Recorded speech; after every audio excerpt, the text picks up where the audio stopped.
Martin est un ours gourmand. Il mange déjà plein de choses différentes, mais il a besoin qu'on lui apprenne aussi à manier la cuillère pour apprendre à manger proprement et ne pas faire tomber sur la table. Alors tous ensemble, aidons Martin. Ce jeu fait partie de la collection Mes premiers jeux. Il s'agit en fait de plusieurs règles de jeu évolutives pour apprendre à son enfant à jouer à des jeux de société, les prémices des règles, le lancement du dé, la consigne, mon tour, puis attendre le tour des autres. Dans le premier jeu, on va jouer de manière coopérative. L'assiette est déjà remplie avec plein de choses à manger, et quand ce sera mon tour, je lancerai le dé. On y retrouve plusieurs faces sur lesquelles on trouvera différents légumes ou fruits. On a ici des épinards, les carottes, les myrtilles ou encore des fraises. Et donc si je fais des fraises, eh bien je vais prendre dans l'assiette, poser des fraises au creux en fait, de notre cuillère et apporter doucement à Martin pour mettre dans la bouche pour qu'il puisse manger. Soit j'ai réussi, c'est-à-dire que c'est bien rentré à l'intérieur du ventre de Martin, soit malheureusement ça tombe dans le bavoir ou sur la table, et dans ce cas-là c'est perdu, la tuile est écartée. On peut trouver aussi une autre face, celle-ci c'est malheureusement pas de chance, on a fait tomber quelque chose, c'est-à-dire que le dé, hop, on va poser une tuile à l'extérieur, c'est directement quelque chose qui a été perdu, ou encore ici, la grande bouche ouverte de Martin qui est très gourmand, où je choisis librement ce que je veux, je préfère lui donner des carottes, je mets dans la cuillère, et je vais importer, ici, c'est réussi.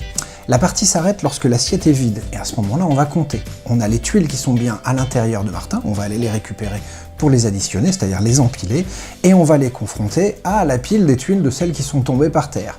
Pour gagner la partie, il faut évidemment que Martin ait mangé plus de choses que d'aliments qui sont tombés dehors. Dans le deuxième jeu, on va faire appel à votre mémoire. Quand c'est mon tour, je vais retourner 2 tuiles d'aliments, par exemple celle-ci. Je vais les nommer, toujours pour apprendre un peu mon vocabulaire de la cuisine et des aliments, et si c'est les mêmes, je vais pouvoir récupérer l'une d'entre elles. Là, ce sont 2 différentes, on a du riz et des myrtilles, c'est la fin de mon tour et tout le monde va essayer de se rappeler où est-ce qu'elles sont. Puisque, à son tour, si un joueur retourne les 2 tuiles identiques, il a le droit d'en prendre une pour donner à manger à Martin, comme toujours, et il va gagner la deuxième. C'est comme ça qu'on comptabilisera nos points, cette fois-ci on est chacun pour soi, un jeu à la victoire personnelle, je garde 7 tuiles. La partie s'arrête lorsque toutes les tuiles ont été distribuées, données à manger à Martin, et les deuxièmes gagnées par les joueurs, et on verra quels sont le ou les joueurs qui ont récupéré le plus de tuiles.